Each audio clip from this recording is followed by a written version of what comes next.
Welcome to Buckeyes Tomorrow Morning for Tuesday, May 7th. I'm your host, Tom Orr. The Akron game in 116 days, the game against Michigan in 207 days.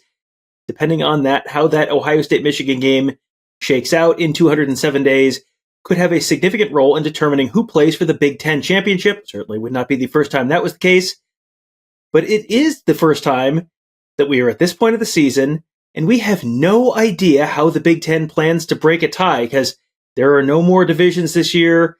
This is no longer a 12-team conference or a 14-team conference. 18 teams this year, no divisions. It feels almost inevitable that two teams are going to lose one conference game each or two conference games each. How are they going to break that tie? Well, as an article from John Wilner of Pac-12 Hotline reported on Monday, the Big Ten, well, they haven't quite figured out all those details just yet. But Tony Gerdeman, they've got over 200 days until the Ohio State Michigan game, and when you would need to make these decisions on breaking ties, Tony, what's the rush? They've already figured out how much TV money they're getting. Why do you need to worry about little things like breaking ties for a conference championship? Yeah, you don't want to rush into anything. You want to have all of the information possible. You want to be able to make the most educated decision on how you're going to move forward. I wouldn't be shocked, Tom, if we see the old school Big Ten rule of, hey, you made the playoffs last year, you can't go this year.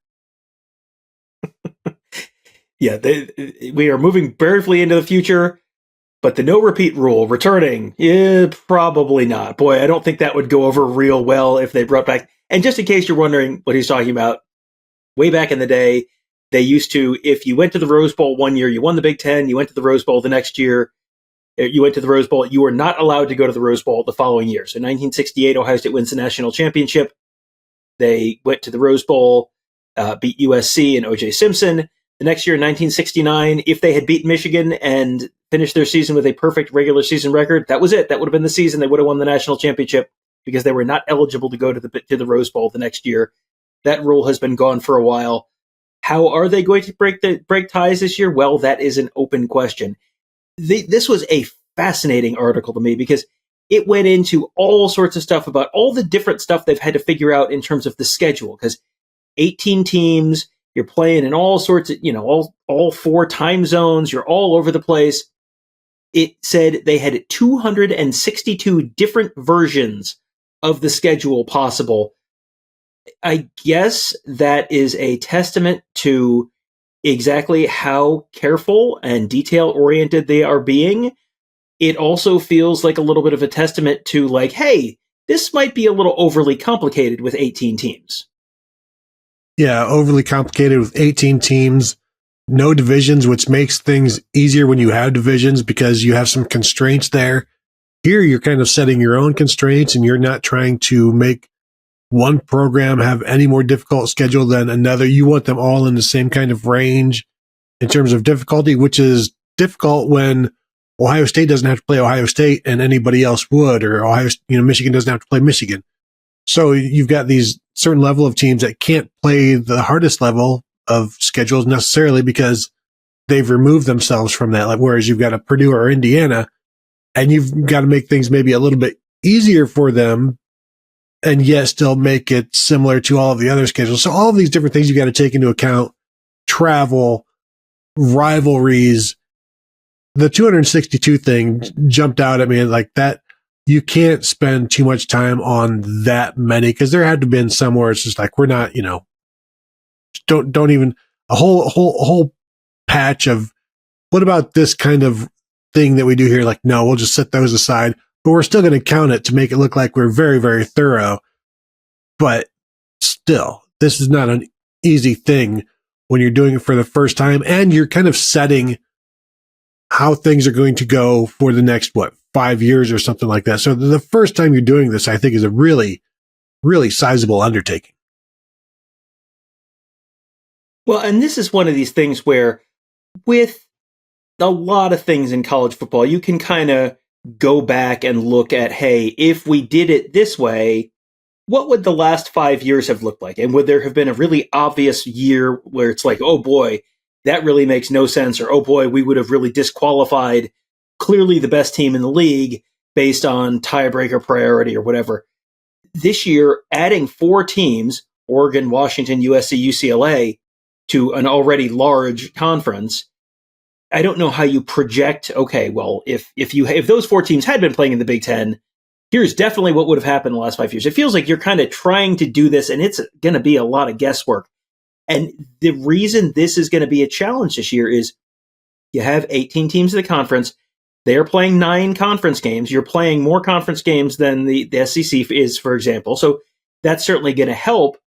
But that means there are 8 teams in the conference that you're not playing every year. So you could very easily have a 2 or 3-way tie for second place, and there's no head-to-head between any of those teams to eliminate someone. So then you get into the, okay, common opponents, okay, maybe it's teams above 500. And the whole point is they don't know what they're going to use to break those ties yet. And so not only is that a big issue for the conference title game, because, again, there are no divisions this year. So it is no longer going to be Ohio State or Michigan versus whatever sad sack team manages to scrape up 9 wins out of, the Iowa, Minnesota, Purdue kind of group. It could potentially be Ohio State and Oregon and Michigan and Penn State all having 1 loss in the conference. And then how do you break that tie? And those are teams with significant national championship implications. The other piece of this, Tony, is it's not just for the top 2 teams. The conference standings and where teams rank in the conference could have a lot to do with college football playoff rankings and where, which teams make the playoff. And does a team have an opportunity to get that fabled extra data point for the committee to earn a spot in the field? Or are you going to end up, hurting your teams and having someone get left out because you screwed up your tiebreakers? Yeah, I'm interested to see how much the college football playoff, how much leeway they give themselves in these standings, because I went through and in preparation for this time, I went ahead and just picked all of the games for the Big Ten this year to see where teams would finish, and just as an exercise. And say you have a 9-3 Michigan that has a win over Texas, so they've got a really good quality win, but they have like a loss at Washington, lost to Oregon, a loss to Ohio State. And somehow in this scenario, I went and Nebraska goes 10-2. Now those 2 teams don't play each other, but Nebraska with losses to Ohio State and to USC, and their best win would be like Colorado, Wisconsin, or Iowa. Like Nebraska is going to be ahead of Michigan in the Big Ten standings, but I don't know that the College Football Playoff Committee would see Michigan's win over Texas and the Michigan defending national title and champions and think, well, they're behind Nebraska. Our hands are kind of tied. We'd have to go with Nebraska. So I'm interested to see how much they look at that. In terms of the tiebreaker, I kind of assume that the Big Ten will just act as if they do with when they'd have a 3-way tie. You'd go and like, okay, what's the record against everybody in a division? And now there are no divisions. So it's like you've got a tie with two teams. You just treat it as a 3-way tie. What's the record against the top 5 teams in the conference? Something like that. And maybe go from there all the way down to what's their record against this scenario till you finally get to the coin flip. But I kind of think that the easiest way would just be to treat that head to head as a 3-way tie. And you just get down to the first scenario that actually makes sense, because it starts out with like divisions and there are no divisions. So now you've got to get down to like the other division is like, no, just break it down to the top 6 or the top 5 conference teams or the top 7 or whatever, far enough to where you think you got a pretty good chance of eliminating kind of that record. But the thing is, it's 1 loss. So it's like, you might be able to break it with that tie based on that record. But again, that's why there's like 6 levels to this thing. So you could just at some point just go with the easy answer. We're going to let the CFP decide, where things stand. And we've seen that with the Big 12 doing that a few years back, where it's like, we'd rather not stick our nose in there. We'll just let somebody else tell us who won. I do like the fact that your scenario is what happens if Michigan and Nebraska are really close. Tony, they just split. They just share the college football playoff berth. We've seen it. There's precedent in college football history. I'm sure it can happen again. The fun thing about this, and I'm using fun, and I'm honestly not sure if I really mean it is like actual fun or just kind of like, well, this is going to be interesting and possibly a disaster, is all of these things are changing this year. Like, sure, yeah, they don't know what the tiebreaker is. And yeah, it's going to potentially play a role in the college football playoff. And yeah, it's going to be a new college football playoff. And yeah, there's no longer as many power conference teams as power conferences as there used to be. And all of this stuff is all changing at once. And the SEC has its own, I'm sure, issues. I have not seen an SEC tiebreaker scenario yet. I'm not sure if they have one or not. Maybe they will, maybe they won't. But you've got all these new teams in the SEC. You've got all these new teams in the Big Ten. The Big 12 has added people. Cal and Stanford are in the ACC for some reason. And you got this new expanded playoff. This is just going to be a wild year. I feel like you kind of go into a lot of college football seasons feeling like, sometimes you're right, sometimes you're wrong, but it's like, these are going to be the 4 teams in the playoff, and this is how it's going to go. And you kind of, I sort of know what's going to. I have no idea what to expect this year because, certain teams are going to be good, but there are so many different things that we've never seen before, and all these things are changing at once.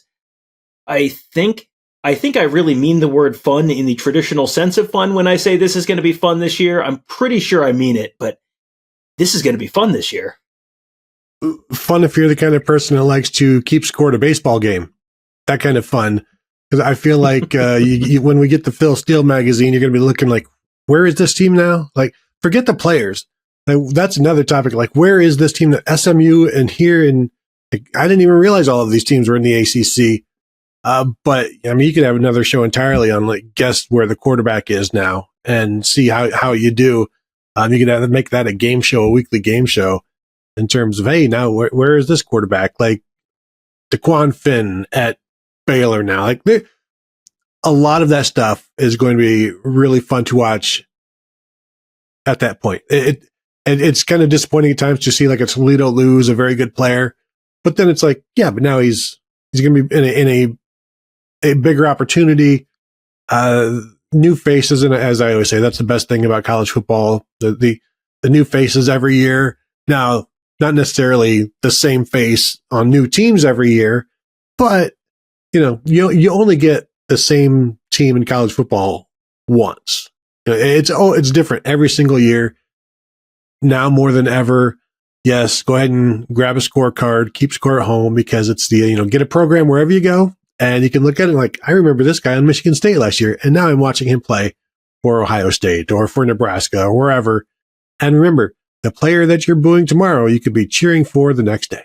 It is a wild time with players and teams and college football playoff scenarios and all that kind of stuff changing. Seemingly every time you look, someone's in a different spot, someone's playing somewhere different, some team is playing in a different league. Yeah, former Toledo quarterback DeQuan Finn will end up playing, I assume, Arizona State and Utah, and sure, why not? In the Big 12, absolutely. Why not? Sure.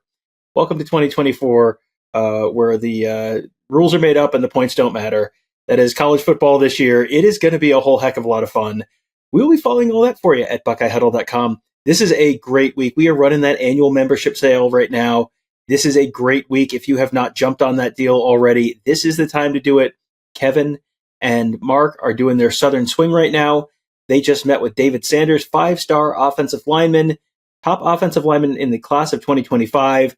He just made a surprise visit to Ohio State over the weekend, and Mark and Kevin made a visit with him on Monday. Really, really good interview there. Lots of information, inside information for you at BuckeyeHuddle.com on that, and what is certainly heating up as one of the potential biggest targets for Ohio State in the class of 2025. Great insight, great analysis from those guys on the Huddle Board presented by Jeff Ruby Steakhouse, all at BuckeyeHuddle.com. We hope to see you there. That'll do it for today. Thank you guys all for joining us. Have a great day. We'll talk to you tomorrow.